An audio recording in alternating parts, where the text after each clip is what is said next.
નમસ્કાર, હું Rinku Prajapati public Indian ન્યૂઝમાં આપનું સ્વાગત કરું છું। શરૂઆત કરીએ આજના સમાચારની। આણંદ સહિત સમગ્ર જિલ્લાભરમાં શાંતિપૂર્ણ માહોલમાં ઈદ ઉજવાઈ।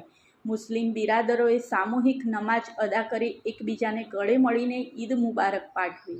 મુસ્લિમ સમાજનો પવિત્ર મહિનો રમજાન માસ પૂર્ણ થતાં આજે આણંદ શહેર સહિત સમગ્ર જિલ્લાભરમાં મોટી સંખ્યામાં મુસ્લિમ બિરાદરોએ એકત્રિત થઈ સામૂહિક નમાજ અદા કરી રમજાન ઈદની ધામધૂમથી ઉજવણી કરી છે। ઇસ્લામ ધર્મના સૌથી પવિત્ર એવા રમજાન માસની મુસ્લિમ બિરાદરો હર્ષોલ્લાસ સાથે ઉજવણી કરતા હોય છે। રમજાન માસની શરૂઆત સાથે સમગ્ર મહિના દરમિયાન મુસ્લિમ બિરાદરો રોઝા, નમાજ અને ઇબાદત કરતા હોય છે। સમગ્ર મહિનો ઇબાદત કર્યા બાદ ગતરોજ એટલે કે બુધવારે ચાંદ દેખાતા રમજાન માસ પૂર્ણ કરી આજે ઈદની ઉજવણી કરવામાં આવી રહી છે।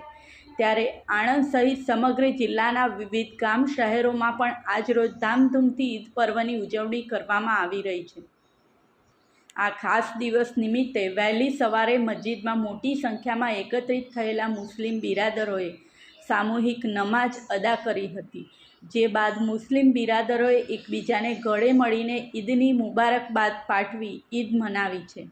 આ સાથે આજના સમાચારને અહીં સમાપ્ત કરીએ છીએ।